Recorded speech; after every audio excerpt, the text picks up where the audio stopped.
সরাসরি তৃণমূলের সভা থেকে অভিষেক বন্দ্যোপাধ্যায় মমতা বন্দ্যোপাধ্যায়কে পাশে রেখেই বললেন তার গলা কাটলেও মমতা বন্দ্যোপাধ্যায়ের নামই আসবে। আমাদের সঙ্গে রয়েছেন মোহাম্মদ সাফিউল্লাহ, বিশিষ্ট বাম নেতা, তার সঙ্গে এই নিয়ে আজকের আলোচনা। বাংলার রাজনীতিতে এই যে তৃণমূল বিজেপি, এই যে বাইনারি, তার মধ্যে বামেরা কী করে লড়বে, এই প্রশ্ন যখন উঠছে তখন এটাও প্রশ্ন উঠছে যে তাহলে তৃণমূলের একে একে তো বিজেপিতে যেতে দেখা যাচ্ছে, এবার কি তাহলে একেবারে second in command Abhishek Bandyopadhyay বিজেপিতে যাবে? প্রথম কথা যে অভিষেক বন্দ্যোপাধ্যায় বিজেপিতে যাবে কি যাবে না সেটা অভিষেক বন্দ্যোপাধ্যায় সব থেকে ভালো বলতে পারবে। তবে আপাত দৃষ্টিতে আমি একজন রাজনীতির ছাত্র হিসেবে মনে হয় না যে অভিষেক বন্দ্যোপাধ্যায় এই মুহূর্তে বিজেপিতে যাবে। তবে প্রেডিকশন করা খুব কঠিন, কারণ অভিষেক বন্দ্যোপাধ্যায় যে দলটার সঙ্গে এখনও পর্যন্ত সম্পৃক্ততা আছে সেই দলের বহু বড় বড় নেতা, এই সেকেন্ড ইন কমান্ডের মতো নেতারা অতীতে বিজেপিতে গেছে। আবার বিজেপির অনেক বড় বড় নেতা তারা তৃণমূল কংগ্রেসে এসেছে এ রাজ্যের ক্ষেত্রে, এগুলো খুব কমন একটা উদাহরণ। সুতরাং সেগুলো কে আসছে কে যাচ্ছে তার উপরে তো পশ্চিমবঙ্গের সাধারণ মানুষের যে দৈনন্দিন জীবনের যে যন্ত্রণা, দৈনন্দিন জীবনের যে দাবি দেওয়া, দৈনন্দিন জীবনের যে প্রত্যেক দিনের যে প্রাত্যহিক চাহিদা, সেগুলোর ওপরে তো কোনো কিছু নির্ভর করে না। তো স্বাভাবিকভাবেই তারা কোন দলে গেল আর কোন দলে গেল না তার উপরে আমার মনে হয় পশ্চিমবঙ্গের সাধারণ মানুষের কিছু এসে যাবে না। অভিষেক বন্দ্যোপাধ্যায় তো বলছেন যে গলা কাটলেও মমতা বন্দ্যোপাধ্যায়ের নামই আসবে। এর আগেও ফাঁসিঘাটে ঝোলার কথা, এরকম বিভিন্ন বেশ যে গরম গরম যে রাজনৈতিক বক্তৃতা, তাতে কি মানুষের মন গলবে কি মনে হয়? একটা ইম্যাচিওর কথাবার্তা। তার গলা কাটতে কেন যাবে কেউ, আর তাকে ফাঁসিতেই বা কেন কেউ ঝোলাতে যাবে? ভারতবর্ষে একটা বিচার ব্যবস্থা আছে, ভারতবর্ষের সংবিধান আছে। সেই সংবিধানের মধ্য দিয়ে যদি সে কোনো অন্যায় করে থাকে, দোষ করে থাকে, তাহলে সংবিধানের মধ্য দিয়ে তার যে শাস্তি হওয়া দরকার সেই শাস্তি হবে। আর তার গলা কেটে কেউ প্রমাণ নিতে যাবে কেন যে মমতা বন্দ্যোপাধ্যায় গলা কাটলে বেরোচ্ছে না, গলা কাটলে নরেন্দ্র মোদী বেরোচ্ছে না, অমিত শাহ বেরোচ্ছে না, মোহন ভাগবত বেরোচ্ছে? এটা তো কোনো প্রসেসের মধ্য দিয়ে না। সে কোন রাজনীতিতে করে সেই রাজনীতির অবস্থান তার ব্যাখ্যা করাটাই হচ্ছে সবথেকে বড় বিষয়। কিন্তু আসল ঘটনাটা হচ্ছে কি, গত কয়েক মাস ধরে আমরা লক্ষ্য করছি, বাংলার মানুষও লক্ষ্য করেছে যে এই পশ্চিমবঙ্গে একটা রাজনৈতিক দল ক্ষমতা আছে, সে ক্ষমতার একদম শীর্ষতে আছে মমতা বন্দ্যোপাধ্যায়।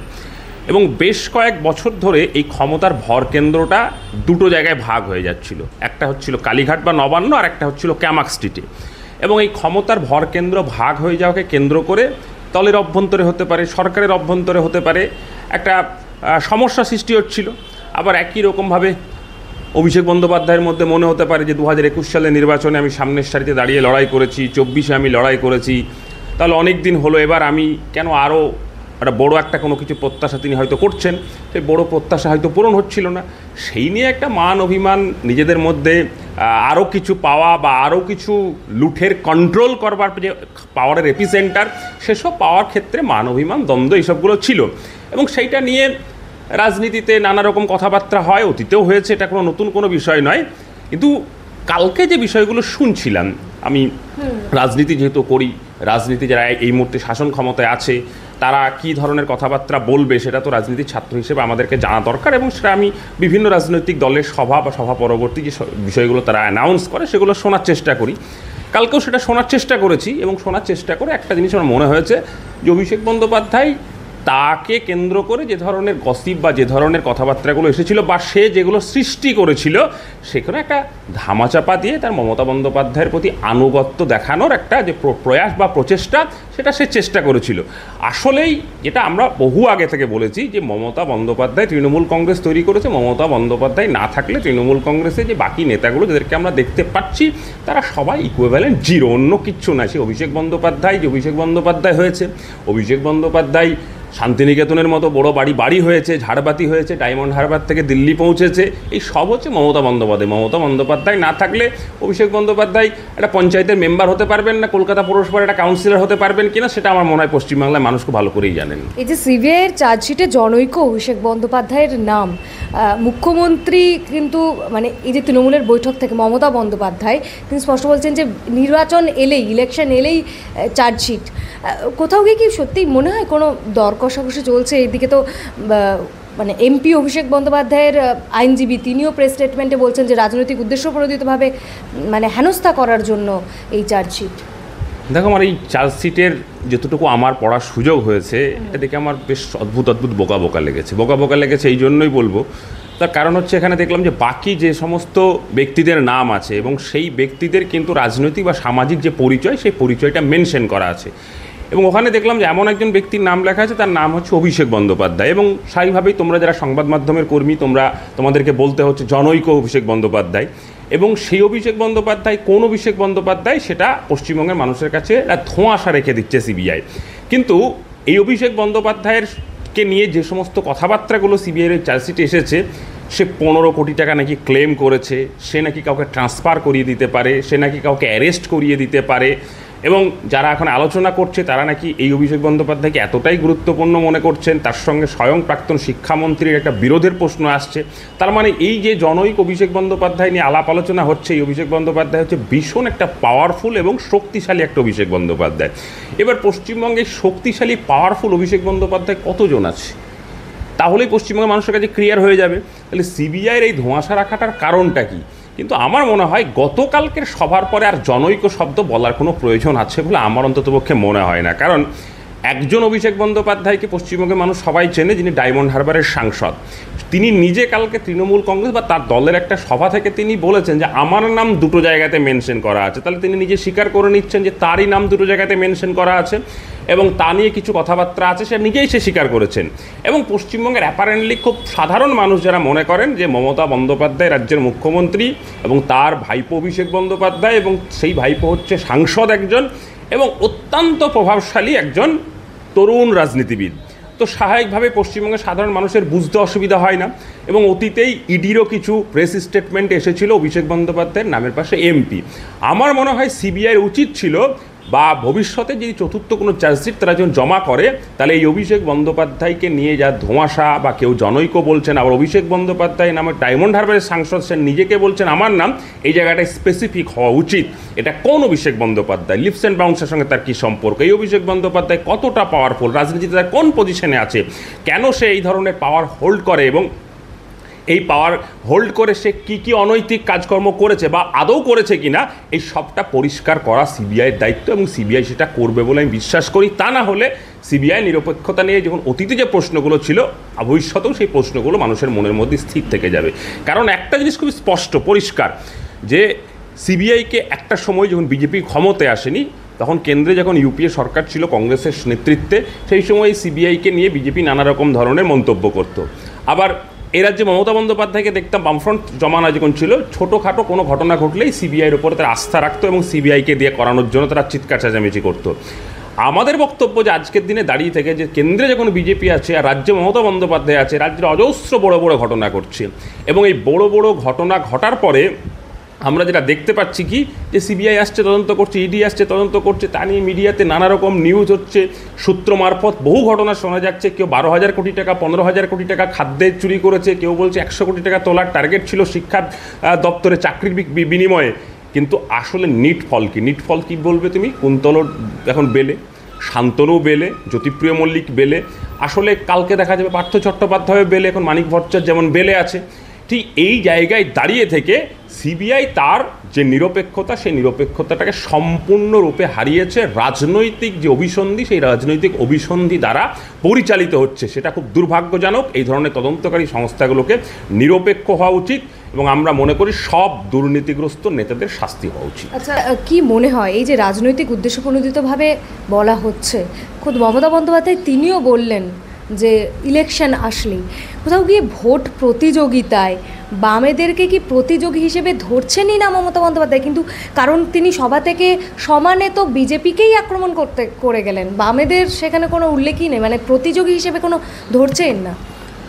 আসলে তোমার বামেদেরকে এরা দুজনেই প্রতিযোগী হিসেবে ভাবছে এবং এদের বামেদেরকে এরা সব থেকে বেশি ভয় পাচ্ছে। তার কারণটা খুবই স্পষ্ট, বিজেপি বা তৃণমূল কেউই চায় না তাদের প্রতিদ্বন্দ্বী হিসাবে বামেরা থাকুক। কারণ বামেরা থাকলে যে প্রশ্নগুলো বিজেপির দিকে আসবে, তৃণমূলের দিকে আসবে, সেটা তাদের পক্ষে উত্তর দেওয়া এবং তাদের পক্ষে সেটাকে কমব্যাট করার কোনো অস্ত্র তাদের কাছে নেই।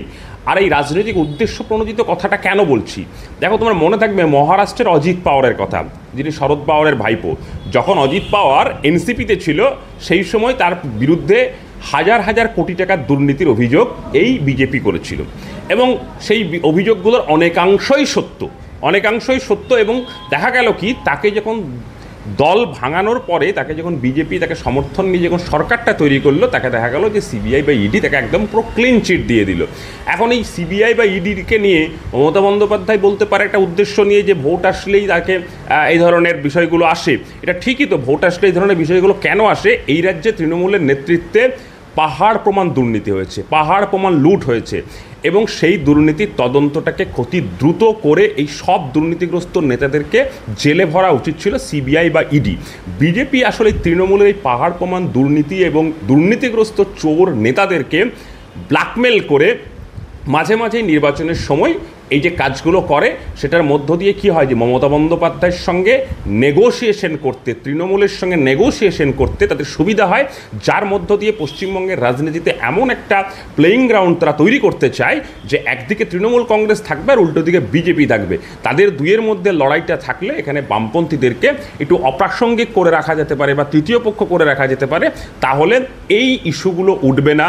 ওরা ওখান থেকে চিৎকার করবে, ধর্মের নামে চিৎকার করবে, কখনো সিবিআইডি বলে চিৎকার করবে, এরা এখান থেকে বলবে বাংলা বঞ্চনার কথাবার্তা বলবে, আবার এরা পাল্টা আবার একটা যে সাম্প্রদায়িক রাজনীতি, সেই সাম্প্রদায়িক রাজনীতি করবে। কিন্তু মূল যে মানুষের ইস্যুগুলো, সেই ইস্যুগুলো কিন্তু হারিয়ে যাবে। যে ইস্যুগুলো আমরা নির্বাচনে হারি জিতি, নির্বাচনে একদম ভোট না পাই, জামানত চলে যায় না কেন, যে ইস্যুগুলো আমরা বারবার বলবার চেষ্টা করছি, সেই ইস্যুগুলো হারিয়ে যাবে। ইস্যুগুলো কি? পশ্চিমবঙ্গের শিক্ষার অবস্থাটা কি, পশ্চিমবঙ্গের যুব সমাজের কাজের অবস্থাটা কি, পশ্চিমবঙ্গের স্বাস্থ্য দপ্তরের বেহাল অবস্থাটা কি, পশ্চিমবঙ্গের হেন কোনো দপ্তর নেই যে দপ্তরগুলো দুর্নীতিগ্রস্ত, প্রশাসনের মধ্যে কোনো জনমুখী চেতনা নেই, জনমুখী ভাবনা চিন্তা নেই, আপাদমস্তক একটা দুর্নীতিগ্রস্ত প্রশাসনকে পর্যন্ত দুর্নীতির সঙ্গে আকণ্ঠ নিমজ্জিত করে রাখা হয়েছে। এই প্রশ্নগুলো আসলে হারিয়ে যেতে চাই, হারিয়ে দিতে চাই, তার জন্যই ওরা বামেদেরকে অপ্রাসঙ্গিক করে রাখে। তুমি ঠিক সেই কারণেই দেখবে যখন তৃণমূলের সভা হয়, কালকেও তৃণমূলের সভায় মমতা বন্দ্যোপাধ্যায় বলেছে যে আমি বিজেপিকে তো বলি কি যে গেরুয়া বাম নাকি, গেরুয়া বাম নাকি, এরকম একটা শব্দ বলেছে। আবার দেখবে গৌরিক কমরেড এরকম একটা কিছু বলেছে।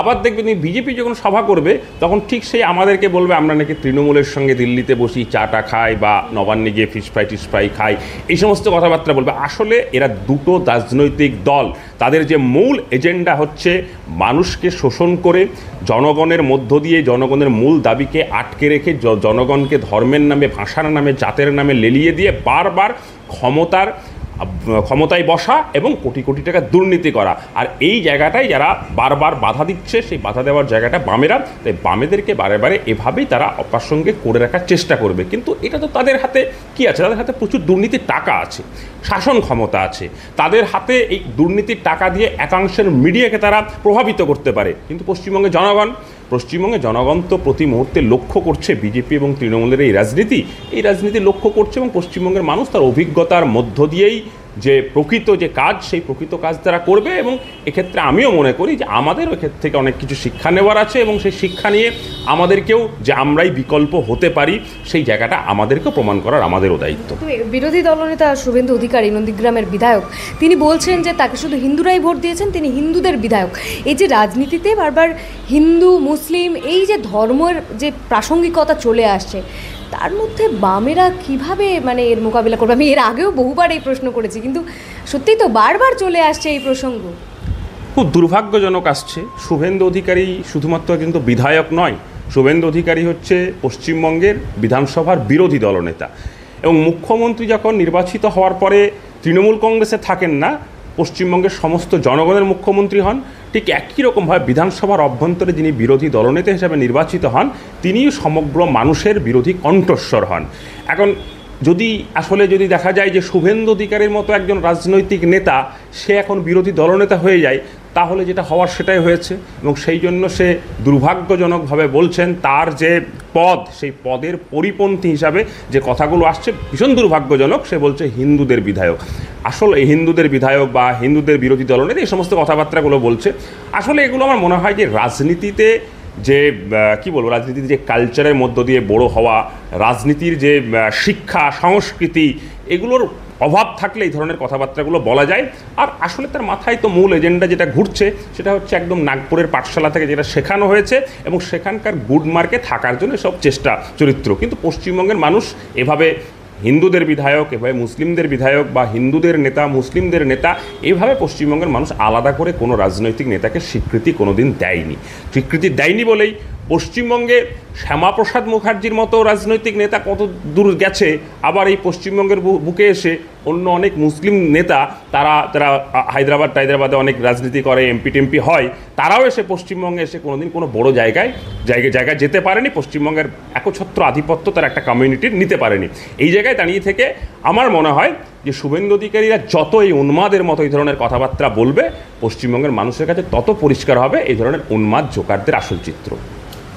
মুখ্যমন্ত্রী আরও তো বলছেন যে 215টা আসন পাবেন, এতটা আত্মবিশ্বাসী, সে জায়গায় বামেরা কি তাহলে শূন্য দশা কাটাতে পারবে? দেখো, প্রথম কথা হচ্ছে এই তৃণমূল কংগ্রেসের নেত্রী মমতা বন্দ্যোপাধ্যায় বলতে পারো, বা তার দলের অন্যান্য নেতারা নির্বাচনের আগে যেভাবে বলে 215, 230 বা কেউ 250ও বলেছে আমি দেখেছি। আবার বিজেপির নেতা স্বয়ং প্রধানমন্ত্রী পার্লামেন্টে দাঁড়িয়ে বলে 400 পার, বা অমিত শাহর মতো লোকজন আমাদের রাজ্যে এসে গত বিধানসভায় বলেছিল 200 পার হবে, বা এই লোকসভাতেও প্রায় 30, 32, 35 সমস্ত কথাবার্তা বলেছিল। দেখো, একটা রাজনৈতিক দলের একটা এজেন্ডা সেট থাকতে পারে, যে সে যখন নির্বাচনী সভায় যাবে সে তো আর বলবে না যে আমি এখানে সভাতে এসেছি, আমি হয়তো নির্বাচনে জিতবো না, তবু আমাকে ভোট দাও, এই কথা তো বলবে না। সে তো সবাই বলবে যে নির্বাচনে জিতবো, আমাকে ভোট দাও। কিন্তু এই তৃণমূল এবং বিজেপি একটা অদ্ভুত রাজনীতি সৃষ্টি করেছে, যে জনগণ ভোট দেবে, সেই জনগণের ভোট দেওয়ার অনেক আগে থেকেই তারা ঠিক করে দিচ্ছে যে 220 পাবো, কেউ বলছে 35টা পাবো, কেউ বলছে 400 পার হয়ে যাব। এগুলো আসলেই হচ্ছে যারা জনতা জনার্দন, যারা নির্বাচনে ভোট দিয়ে জনপ্রতিনিধি নির্বাচিত করে, তাদেরকে অপমান করা ছাড়া অন্য কিছু নয়। এবং আমাদের দিক থেকে আমরা যেটা বলতেই পারো তোমরা যারা, আমরা যেহেতু এখন সংসদীয় গণতন্ত্রে লোকসভা এবং বিধানসভায় পশ্চিমবঙ্গে শূন্য, সেই জায়গায় দাঁড়িয়ে থেকে তোমাদের প্রশ্ন আসাটা খুব স্বাভাবিক যে আমরা শূন্য কাটাতে পারবো কিনা। আমাদের বক্তব্য হচ্ছে শূন্য কাটানো তো আমাদের একমাত্র লক্ষ্য নয়। লক্ষ্যটা হচ্ছে পশ্চিমবঙ্গে যে রাজনীতিটা আমরা করতে চাই, রাজনীতিটা হচ্ছে কি, যে বিজেপি তৃণমূল যে রাজনীতিটা তৈরি করেছে, যেখানে মানুষের জীবন জীবিকা, যন্ত্রণা, রুটি রুজি, শিক্ষা, স্বাস্থ্য, কর্মসংস্থান, এই প্রশ্নগুলোকে ধামাচাপা দিয়ে শুধুমাত্র ধর্মের রাজনীতি, শুধুমাত্র বিভাজনের রাজনীতি, হিংসার রাজনীতি, বিদ্বেষের রাজনীতিটা যেখানে তারা প্রমোট করতে চাইছে, আমরা চাইছি এমন একটা রাজনীতির পরিবেশ তৈরি হোক যেটা অতীতে পশ্চিমবঙ্গে ছিল, যে রাজনীতির পরিবেশে কম্পিটিশনটা এরকম হবে যে তৃণমূলের কোনো নেতা সে মঞ্চে দাঁড়িয়ে বলবে যে 12-13 বছর শাসন ক্ষমতায় ছিল, স্বাস্থ্য দপ্তরে কী কী কাজ করেছে একটা করে সে উত্তর দেবে। তৃণমূলের কোনো বড় নেতা যে শিক্ষা দপ্তরের সম্পর্কে বলবে যে গত 12-13 বছরে একটা করে কী করেছে। আমরা মঞ্চে উঠে দাঁড়িয়ে বলবো যে আমরা যখন 34 বছর ক্ষমতায় ছিলাম আমরা এই কাজগুলো করেছি, আগামী দিনে যদি আমরা আসি তাহলে আমরা এই কাজগুলো করব, এবং এই সময় দাঁড়িয়ে তৃণমূল এই ভুলগুলো করেছে। এইটা হচ্ছে রাজনীতির একটা লেভেল প্লেইং যে গ্রাউন্ড বলা হয়, সেই লেভেল প্লেইং গ্রাউন্ড, এবং সেই গ্রাউন্ডে রাজনীতিতে এই কম্পিটিশনটাকে আমরা ফিরিয়ে আনতে চাইছি। এবং এই কম্পিটিশনটা যদি রাজনীতিতে ফিরে আসে, এবং পশ্চিমবঙ্গের মানুষ, আমি বিশ্বাস করি পশ্চিমবঙ্গের মানুষও এই রাজনীতির যে কম্পিটিশন, এই রাজনীতির যে ফিল্ড, এটাতে যদি ফিরে আসে, তাহলে পশ্চিমবঙ্গের রাজনীতিতে বেশিরভাগ মানুষই বামপন্থীদের পক্ষে থাকবে, এবং বামপন্থীদের পক্ষে থাকলে বামপন্থীদের শূন্য কাটবে কিনা, বামপন্থীদের জামানত জব্দ কাটবে কিনা, বামপন্থীর 148-এর বেশি বিধানসভা আসন পাবে কিনা, সেটা সাধারণ মানুষই ঠিক করবে। এটা সাধারণ মানুষের ওপরেই আমরা আস্থা রাখি এবং বিশ্বাস রাখি, এবং তারাই ঠিক করতে পারে একমাত্র। অন্য কোনো মোদি মমতার ক্ষমতা নেই যে কে কটা আসন পাবে সেটা ঠিক করে দেওয়ার ক্ষমতা। এবং এর সঙ্গে সঙ্গে আমাদের যে সাংগঠনিক দুর্বলতা, সাংগঠনিক যে কিছু ত্রুটি বিচ্যুতি আছে, এবং একদম গ্রামের দিকে যে আরও বুথে বুথে কাজ করবার ক্ষেত্রে যে ত্রুটি বিচ্যুতিগুলো আছে, সেগুলোকেও আমরা আমাদের দিক থেকে আরও চেষ্টা করব, আরও ওভারকাম করবার চেষ্টা করব। এই দুইয়ের মধ্য দিয়েই 26-এর নির্বাচন হবে, এবং সেখানে একটা বিকল্প যে জায়গা বামপন্থীরা যেটা ভাবছে, সেই জায়গার ক্ষেত্রে আমরা উত্তরণ করতে পারবো বলে বিশ্বাস করি।